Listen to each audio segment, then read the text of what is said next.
Sziasztok! Megnézzük, mi újság a szeretett személlyel, történt-e vele valami a hétvégén, mi van vele egyáltalán, hogy hatott rá például ez az újhold, a napfogyatkozásos újhold, úgyhogy nézzük meg, mit lehet tudni erről a szeretett személyről, mit lehet tudni.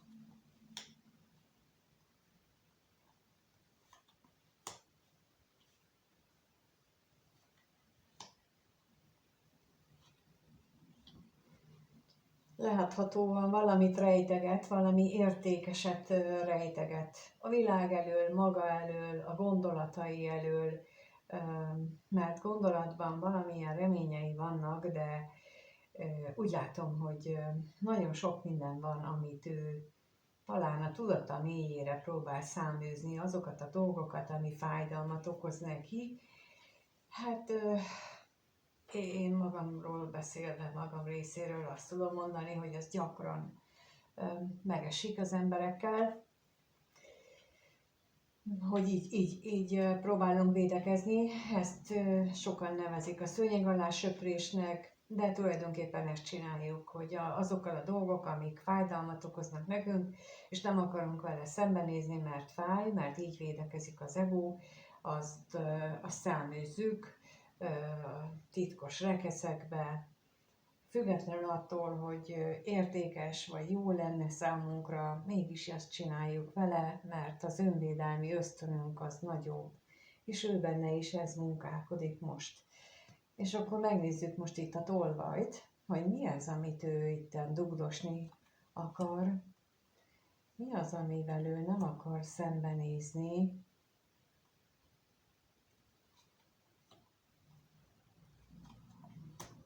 Lehetséges, hogy a múltban voltak neki olyan szokásai, ami megakadályozta őt abban, hogy őszintén tisztán kommunikáljon, vagy nyíltan kommunikáljon, és az is lehet, hogy például gyerekként olyan környezetben nőtt fel, hogy nem szerették, hogy csacsog a gyerek. Nagyon gyakran találkozok ilyennel, hogy rászólnak a kisgyerekre, hogy ne beszélj már annyit, már megint beszélsz, meg miért kérdezősködsz, meg hallgassál már, szóval ez nagyon gyakran előfordul, ahogy látom, mindenhol, és bizony ez a gyermeki énbe, a gyermeki elmébe azt a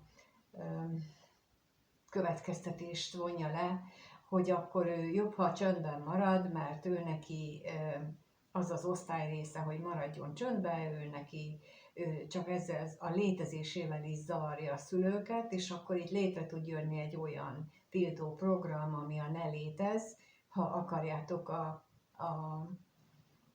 az honlapon van ilyen blogbejegyzés, így a tiltó parancsokra vonatkozóan is van egy ilyen is a ne létezre, úgyhogy érdemes elolvasni ezeket, hogy hogyan, ilyen mondatokkal, hogyan és milyen sebeket tudtak ejteni rajtunk a szüleink, és mi milyen sebeket tudunk adni a saját gyerekeinknek, mert ez mind a két irányba működik sajnos, és pontosan ezért is csináltam azokat a blogbejegyzéseket is, hogy nézzük meg, hogy bennünk milyen sérülés keletkezett, és ezt mi hogyan adtuk tovább.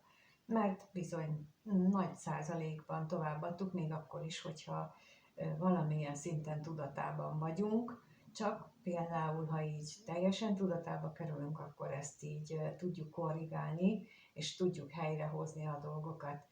Őnála viszont láthatóan vannak olyan megszokások, amikkel ő nem szívesen néz szembe. Lehetséges, hogy így, mivel ez a szokás alakult ki benne, hogy nem nézzünk szembe a dolgokkal, mert azt nem szeretik, meg ha én őszinte vagyok, azt nem szeretik, és akkor ő így magával sem lesz őszinte, és el akarja rejteni a fájdalmas dolgokat. De milyen fájdalmas dolgokról van itt szó, és akkor itt a szomorúságra kérnék szépen.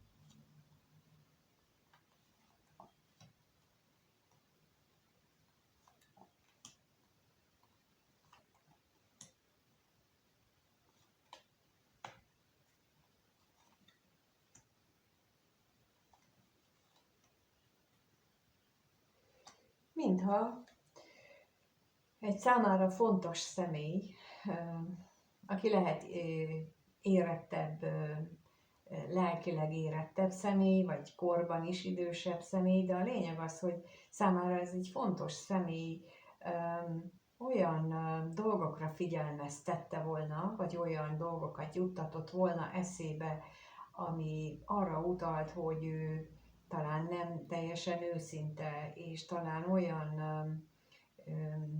megjegyzései vannak, amelyekkel érdemes lenne elgondolkodni, viszont ez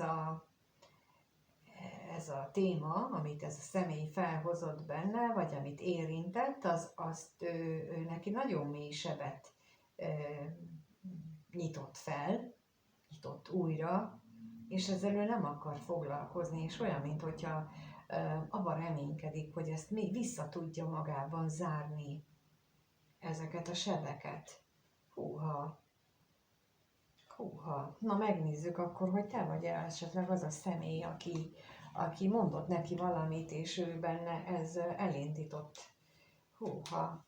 Na lássuk, akkor a kérdés az, hogy ez a szeretett személy és a néző között milyen a kapcsolat, tehát hogyan gondol a szeretett személy a nézőre, milyen gondolatai vannak a nézővel kapcsolatosan. Ez itt a kérdés most. Milyen gondolatai vannak a nézővel kapcsolatban?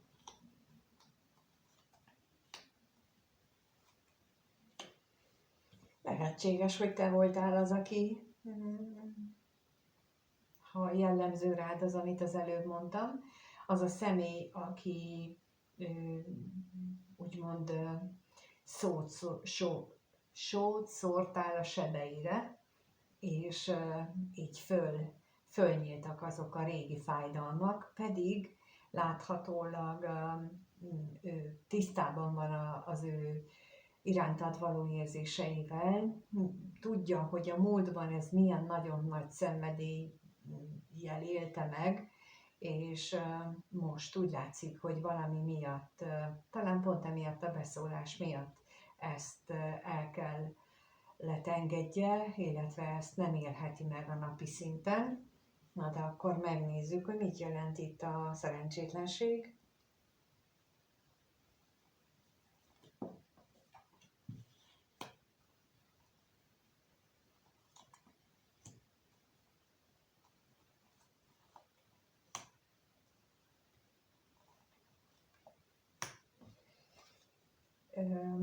Nem csak a múltban volt ez a nagyon mély és nagyon szenvedélyes érzelem benne veled kapcsolatosan, hanem úgy tűnik, hogy ez folytatódott, tehát továbbra is megvan benne, bár, mint látható, próbálja ezt titkolni maga elől is, és mindenki elől, és úgy látszik, hogy ez valamiféle kényszert generál benne, hogy egy nagy változást hajtson végre a saját életében. Tehát, amit az előbb mondtam, hogy sokat gondolkodik azon, hogy hogyan tudná, vagy azt szeretné, hogyha vissza tudná tuszkolni a palackba a kiszabadított szellemet, amit te mondtál esetleg neki, de már nem lehet visszatuszkolni, bár ő próbálkozik, itt is ez látszik, hogy ő igyekszik mindent megtenni, hogy neki ezt az őrült nagy változást a gondolatában és a hozzáállásában ne kelljen meglépni, mert ez nagyon fájdalmas, és ezért ez küzd még ellene. Nagyon. Na és akkor nézzük a veszteséget. Mi itt a veszteség az ő részéről?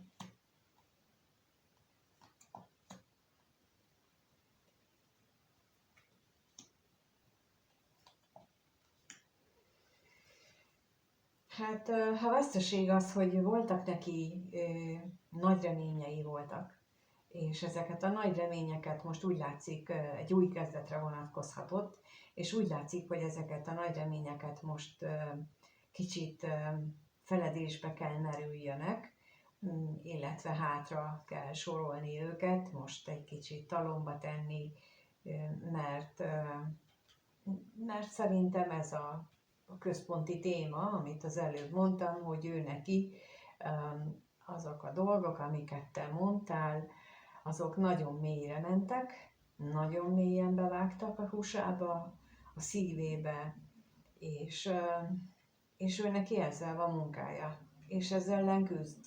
Így most, mint amikor a ló rángatja az istrángot, tehát, hogy így, amikor így nem akar szót fogadni, és akkor így jobbra-balra rángatja a fejét. Most egy ilyen kép jön, de folyamatosan, tehát, hogy nem ő a ló, csak ilyen fajta küzdelmet érzékelek a részéről, hogy így, hogy tisztában van vele, hogy ő neki most nincsen igazából lehetősége más csinálni, de mégis próbálkozik, tehát, hogy így időt is húz meg, hát mondom, tehát mint amikor egy a filmekben lehet látni, hogy nem akar elindulni a kocsi, mert a ló rendetlenkedik, pedig hát az be van kötve, és nem lesz neki más választása, mint elindulnia, de előtte még megpróbálja a saját akaratát érvényesíteni, hát nem sok sikerrel, azt hiszem, és itt is azt érzem, hogy itt sem lesz sok sikerrel, de még ő itt tart. Na és akkor megnézzük, hogy milyen érzésekkel van irántad ez a szeretett személy.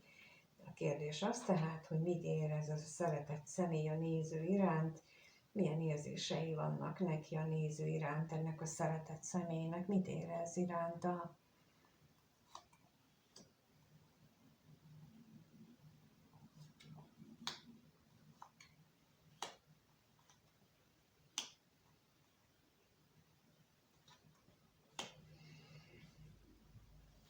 Láthatóan nem nagyon vagytok együtt, legtöbb esetben igen sokan távol vagytok egymástól, és vannak akadályok is, nem kevés, főleg ezek a nagy átalakulások, amik akadályként ott van kettőtök között, amiről eddig beszéltem, itt megint megjelenik, és az is megjelenik, hogy azért ő nagyon is vágyna a veled való találkozásra, hogy stabil kapcsolódás legyen kettőtök között. Bár az előbb nem mondtam, de eddig még mindig az jelent meg, hogy egyáltalán nem biztos, hogy ő neked erről a küzdelméről, erről a belső küzdelméről egyáltalán szót ejtett. De hát azért vagyunk itt, hogy én most így megfejtsem, hogy mi történik benne, mi zajlik benne, amiről ő maga sem akar időnként tudomásul venni, és tudomást venni róla, és akkor hát így talán megértőbbek tudunk lenni a másik személy iránt. De most megnézzük, hogy mi itt a halál, mi van itt ez a nagy változás az érzéseiben. Hoha!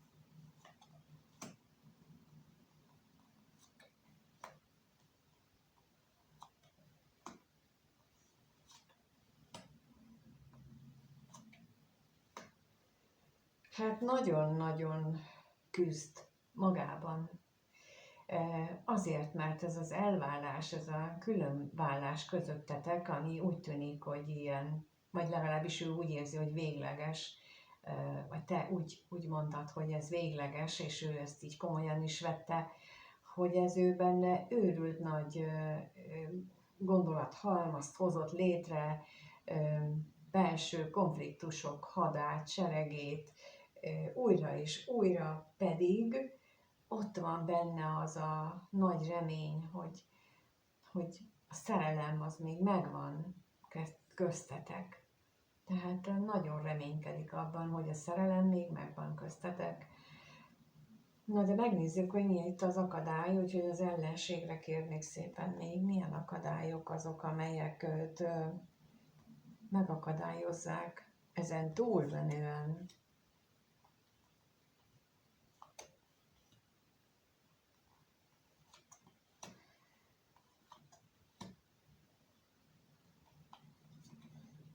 Most láthatóan az is akadály, hogy ő nem látja a kiutat, a kivezető utat a jelenlegi helyzetből, nem látja esélyét annak, hogy ti tudnátok újra kapcsolódni, újra találkozni, lehetséges, hogy miattad, pont amiatt, amit mondtál neki, vagy lehetséges, hogy van egy más valaki, akinek ilyen erre hatása van, és az nem, mondjuk úgy nem engedné, nem hagyná jóvá ezt a találkozást, de minden esetre ő úgy ítéli meg, hogy jelenleg minden szempontból akadályoztatva van az, hogy ti újra találkozzatok, és újra megéljétek együtt azokat a dolgokat, amit korábban láthatóan ez számára nagyon fájdalmas, nagyon nehezen viseli,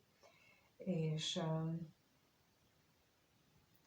ez, hát mondjuk úgy, hogy rátesznek egy lapáttal az egyéb problémái mellett. Na most itt szeretném még elmondani, hogy sokszor olvasom a kommentekben, hogy régi ékerlángom, meg már nem gondolok rá, meg ezért.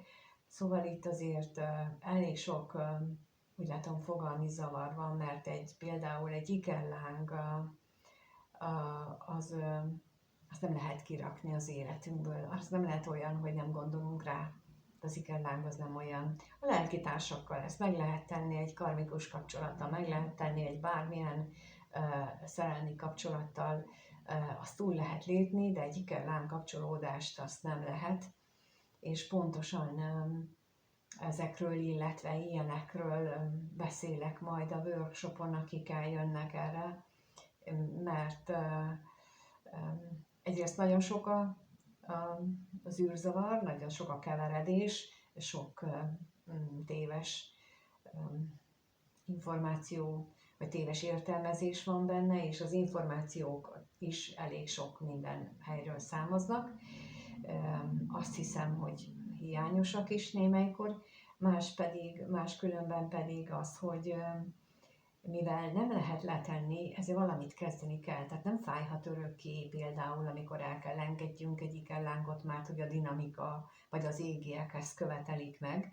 Tehát az nem lehet úgy élni, hogy őrületként éljük meg az életet, és pont ebben ezért hoztam, vagy találtam ki ezt nem is én, hanem a föntiek, de mindegy. Szóval, hogy ezért lett kitalálva ez a workshop, hogy ehhez adjak ötleteket, illetve hogy én hogy élem túl. Illetve nem kell túlélni, hanem hogy hogyan lehet ezt úgy megélni, hogy jól érezzük közben magunkat, és mint ahogy mondtam, ezt nem lehet lerakni.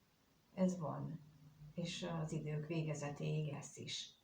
És mindenkire sor kerül, tehát ez nem csak a jelenlegi kapcsolódásban lévőknél hasznos, hanem bárkinél, aki arra készülne, hogy őnek az életébe belépjen az ikerláng. És ez attól függ, hogy mikor lép be, vagy mikor vagyunk kész, mikor vagyunk olyan állapotban, hogy erre felkészültünk. Na mindegy, szóval, hogy így ez kicsit ilyen bonyolult így most elmondani, de pont erről szeretnék beszélni, 2 nap alatt így mindent megvilágítani, meg átbeszélni, akik ott vannak azokkal.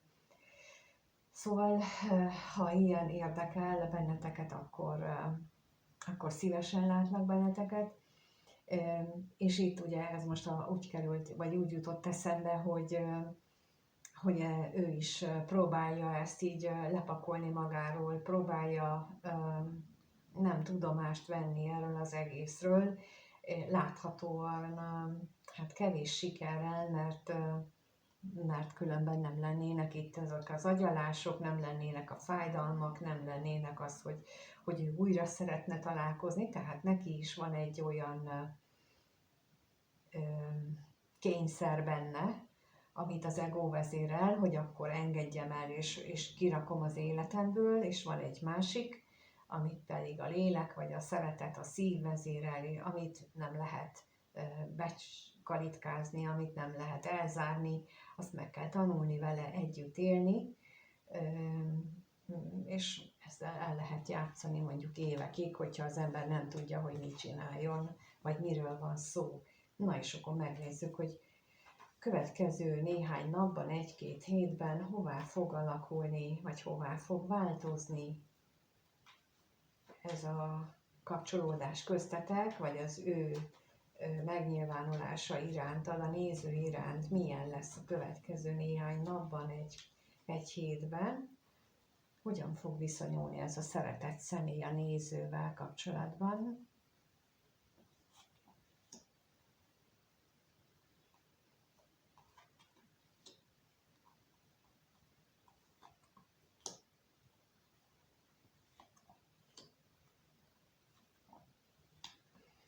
Jaj, hát amikor az utazást megláttam, akkor annyira elkezdett dobogni a szívem, hogy hát ha jönni fog. Még nincs kizárva pillanatnyilag, mert ez, hogy a vágya nagyon-nagyon erősödik, és nem hagyja őt nyugton,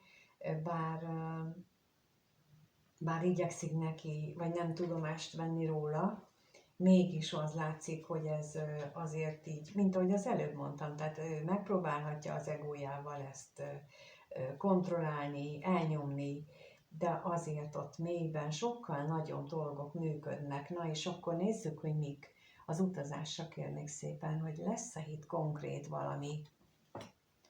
Konkrétan mi lesz itt?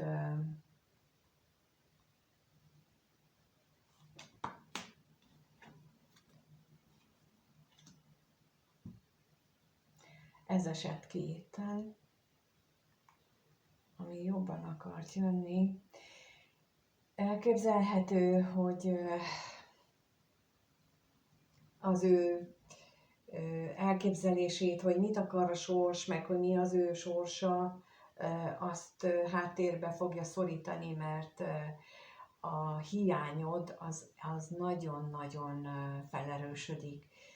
Hát, mint mondtam, most éppen egy olyan időszak van, és még lesz is egy pár hétig, hónapig, amikor ezek az érzések, a mélyben lappangó érzések, azok utat akarnak törni maguknak, főleg úgy, hogy például októberben a Plutó egyenesbe vált majd újra, tehát ott ugye a Plutó a vulkánszerű kitöréseknek is az alternatívája, vagy a másik része, úgyhogy ott lehetnek ezek tehát már mocoroghatnak az emberben, mindenkiben ez a kitörni készülő energiák, hát itt is ez mutatkozik meg benne, úgyhogy lehet, hogy valakinél ez meg is fog nyilvánulni egy olyan hogy az eddigi hallgatást, a csendet felváltja valami hirtelen indulás. Na és akkor itt a hamisságra kérnék szépen, mert hogy ez most itt mit jelent. Mert a hirtelen indulásnak a lehetősége ott van. Meg az is ott van, hogy igen, tehát hogy ezt a nagyon erős múltbeli emlékeket, a múltbeli elköteleződést, kedvességet, amit veled megélt, azt nem olyan könnyű neki hátrahagyni, úgyhogy láthatólag ez a személy a küzdelmei ellenére, hát sok útoknál lesz az, aki fogja magát, és akkor egyszerűen csak megindul. Tehát én azt gondolom, főleg ugye akinél ugye a Plutó meg a jelenlegi energiák, például a horoszkópjában nagyon erősek, vagy éppen ott vannak, éppen ilyesmire késztetik őket, azoknál ez így beindulhat, és ez mondjuk jól látható egy horoszkópból, hogy most ki mire indul, ki mit csinál. Persze ehhez a korrigált, percre pontos horoszkópra van szükség, nem elégséges a nap, tehát itt nagyon, nagyon fontos a korrigálás, hogy kinél mi fog történni, de lehetséges, nagyon is benne van a pakliban. Úgyhogy remélem, hogy sok mindenkinek fog ez pozitív élményt hozni. Én azt szeretném, vagy azt kívánom, hogy mindenkinek ez ilyen nagyon örömteli érzéseket hozzon a következő hetekben.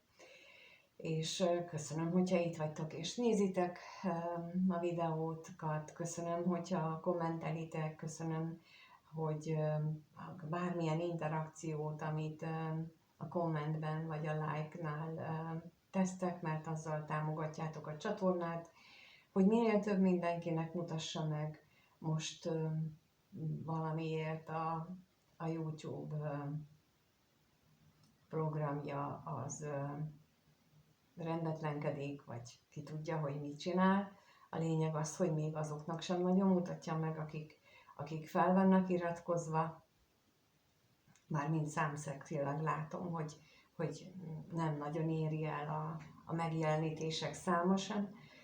Úgyhogy ezzel tudjuk buzdítani őt, hogyha ti ebben támogatok. Ha egyéni kirakásra gondoltak, és hogy nézzük meg a ti személyes dolgaitokat, akkor azt érdemes, hogyha megkerestek, abban tudok segíteni, vagy például, mint ahogy itt is mondtam, ha az ikelláng, vagy bármilyen ilyennel kapcsolatos kérdéseitekben, akkor a workshopot ajánlom, oldásokat, a karma oldás, ami családállítás jellegű, csak hogy nem ilyen nagycsoportos, hanem egyéni karma oldásokra is szívesen várnak benneteket, mert nagyon hasznos, nagyon, és az is ott van a leírásban, úgyhogy mindent megtaláltok.